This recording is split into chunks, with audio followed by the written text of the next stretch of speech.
Hello friends, welcome to my YouTube channel.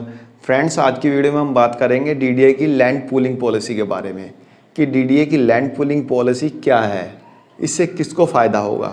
DDA को live है इसे लगभग 3.5 साल हो गए। ये अब तक सक्सेसफुल रही या अनसक्सेसफुल रही, इसके बारे में हम चर्चा करेंगे। अब गवर्नमेंट इस पॉलिसी में क्या बदलाव करने जा रही है और इन बदलाव का क्या इफेक्ट पड़ेगा, इन सभी बातों की चर्चा हम यहाँ पे करेंगे। दिल्ली में अफोर्डेबल हाउसिंग स्कीम्स के जरिए लोगों को अफोर्डेबल हाउस प्रोवाइड करने के पर्पस से डीडीए ने 2018 में अपनी एक महत्वाकांक्षी योजना लॉन्च की थी, जिस योजना का नाम था लैंड पूलिंग पॉलिसी। ये पॉलिसी क्या है, इस पॉलिसी के बारे में कुछ मेजर पॉइंट्स मैं आपको यहाँ पे बता देता हूँ। फ्रेंड्स, डीडीए की लैंड पूलिंग पॉलिसी में कोई भी किसान या कोई भी इंडिविजुअल शामिल हो सकता है, लेकिन उसके लिए शर्त यह है कि उसके पास 2 एकड़ ज़मीन होनी चाहिए। यदि उसके पास 2 एकड़ ज़मीन है तो डीडीए की लैंड पूलिंग पॉलिसी में शामिल हो सकता है। लेकिन यदि उसके पास 2 एकड़ ज़मीन नहीं भी है तब भी वो शामिल हो सकता है। कैसे शामिल हो सकता है मैं आपको बता देता हूँ।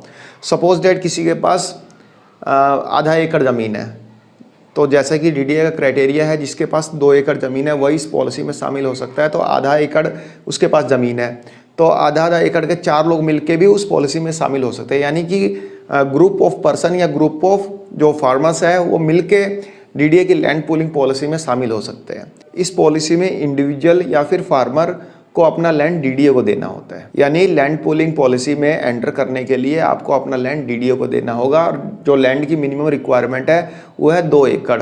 2 एकड़ चाहे आप इंडिविजुअली हैं तो भी आप दे सकते हैं या फिर ग्रुप ऑफ फार्मर या ग्रुप ऑफ पर्सन है तो भी आप डीडीए को लैंड दे सकते हैं और लैंड पूलिंग पॉलिसी में शामिल हो सकते हैं। और इस पॉलिसी में लैंड के डेवलपमेंट का जो रेशियो रखा गया है वो रखा गया है 60:40, यानी 60:40 का रेशियो रखा गया है, जिसमें 40% लैंड यानी जितनी लैंड डीडीए के पास आएगी उसका 40% लैंड जो है फार्मर को दिया जाएगा। और उस 40% लैंड में जो फार्मर या फिर जो इंडिविजुअल होगा वो अपनी मर्जी से कंस्ट्रक्शन करा सकता है, अपनी मर्जी से उसको डेवलपमेंट कर सकता है। और जो 60% लैंड जो डीडीए के पास आएगी उसमें प्राइवेट प्रमोटर्स आएंगे, यानी उसमें बड़ी बड़ी कंपनियां उसमें इन्वेस्ट करेगी और वहाँ पे अपनी मर्जी से वो अपना कंस्ट्रक्शन करेंगी। लेकिन वहाँ पे जैसे हॉस्पिटल हो गया, स्कूल हो गया, डिस्पेंसरी हो गई, ये सब चीज़ें बनानी वहाँ पे कंपलसरी रहेगी। जो प्राइवेट प्रमोटर्स रहेंगे उनके लिए ये सब बनाना कंपलसरी रहेगा। यदि किसी लोकेलिटी में 70% लैंड डीडीए एक्वायर कर लेता है, यानी डीडीए को 70% लैंड मिल जाती है, तो वहाँ पे वो लोकेलिटी जो है सेक्टर में डिवाइड होगी, यानी उसको सेक्टर में डिवाइड करके उसका डेवलपमेंट डीडीए करेगा लैंड पूलिंग पॉलिसी के अंडर में। और लैंड पूलिंग पॉलिसी के अंडर में डीडीए कुल 10,000 हेक्टेयर लैंड का यूज़ करेगा।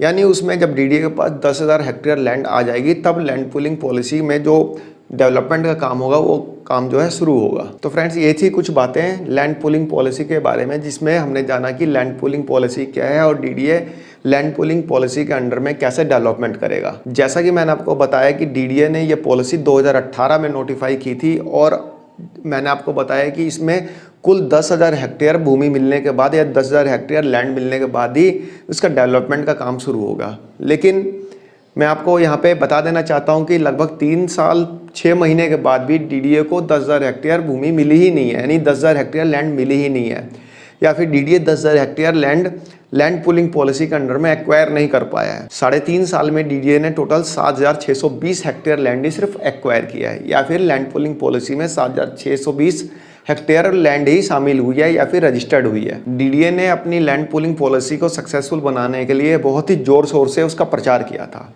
और दिल्ली के रूरल एरिया में बहुत सारी बैठकें की थी, कई कॉन्फ्रेंस की थी, किसानों के साथ, प्रमोटर्स के साथ कई दौर की वार्ताएं हुई थी। बट डीडीए इन सभी के बावजूद सिर्फ 7,620 हेक्टेयर लैंड ही एक्वायर कर पाया है, या फिर 7,620 हेक्टेयर लैंड ही डीडीए की लैंड पूलिंग पॉलिसी के अंडर में शामिल हो पाई। डीडीए ने अपनी इस लैंड पूलिंग पॉलिसी को सक्सेसफुल बनाने के लिए इसकी डेट में कई बार एक्सटेंशन की है।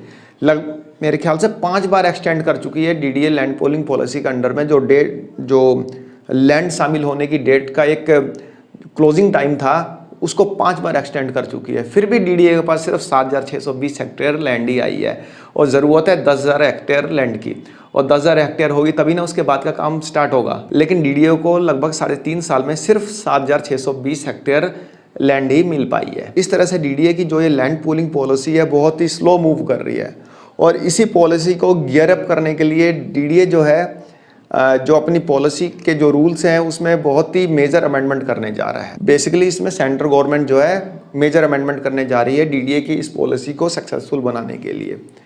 और आने वाले जो पार्लियामेंट्री सेशन है उसमें उम्मीद की जा रही है कि इससे रिलेटेड अमेंडमेंट से रिलेटेड जो है बिल टेबल होगा और पास होने के बाद सारे जो अमेंडमेंट है वो एक्ट बन जाएंगे। तो आइए फ्रेंड्स जानते हैं डीडीए अपनी इस लैंड पूलिंग पॉलिसी को सक्सेसफुल बनाने के लिए कौन से मेजर अमेंडमेंट करने जा रहा है। फ्रेंड्स डीडीए अपनी लैंड पूलिंग पॉलिसी को गियर अप करने के लिए इसमें एक नया प्रोविजन जोड़ने जा रही है और उस नए प्रोविजन का नाम है मैंडेटरी लैंड पूलिंग पॉलिसी। यानी कि उसमें मैंडेटरी लैंड पूलिंग का प्रोविज़न जोड़ा जा रहा है, जिसका मतलब है यदि किसी लोकेलिटी में 70% फार्मर या 70% लोग अपनी लैंड को लैंड पूलिंग पॉलिसी के अंडर में दे देते हैं तो डीडीए वहाँ की 100% लैंड को लैंड पूलिंग पॉलिसी में शामिल कर देगा। दूसरी तरफ यदि 70% लोग का जो मिनिमम क्राइटेरिया रखा है वो फिलफिल नहीं भी होता है तब भी डीडीए चाहे तो वहाँ की जो लैंड है उसको लैंड पूलिंग पॉलिसी में शामिल कर सकता है। यहाँ पे डीडीए ने 70% का एक मिनिमम क्राइटेरिया सेट किया है। जैसे 70% लोग एग्री हो जाते हैं अपनी लैंड को लैंड पूलिंग पॉलिसी में देने के लिए और 30% उसमें एग्री नहीं भी होते हैं तब भी उनकी 30% की लैंड जो है लैंड पूलिंग पॉलिसी में शामिल कर दी जाएगी। और टाइम आने पर या फिर ज़रूरत पड़ने पर जो 70% लोगों का जो क्राइटेरिया है वो फुलफिल नहीं भी होता है तब भी 100% लैंड को लैंड पूलिंग पॉलिसी में डाल दिया जाएगा। डीडीए इससे रिलेटेड एक अमेंडमेंट एक्ट जो है पार्लियामेंट में पेश करने वाला है और जो नेक्स्ट जो पार्लियामेंट्री सेशन आएगा उसमें इसको टेबल्ड कर दिया जाएगा और ये पास भी हो जाएगा। फ्रेंड्स ये थी कुछ बातें डीडीए की लैंड पूलिंग पॉलिसी से रिलेटेड। यदि डीडीए की लैंड पूलिंग पॉलिसी सक्सेसफुल रहती है तो 17 लाख लोगों को अपना घर मिल जाएगा। जैसा कि डीडीए ने अपनी लैंड पूलिंग पॉलिसी के इनिशियल में बता दिया था कि 17 लाख लोगों को इसके अंडर में अफोर्डेबल हाउस प्रोवाइड किए जाएंगे, जिसके अंदर में ईडब्ल्यूएस कैटेगरी के फ्लैट्स भी रहेंगे। तो फ्रेंड्स यदि डीडीए की यह पॉलिसी सक्सेसफुल रहती है तो एक बड़े नंबर में लोगों को फ्लैट्स का अलॉटमेंट होगा। तो फ्रेंड्स एक छोटी सी वीडियो थी मेरी डीडीए की लैंड पूलिंग पॉलिसी से रिलेटेड। आशा करता हूँ आपको पसंद आई होगी। धन्यवाद, नमस्कार।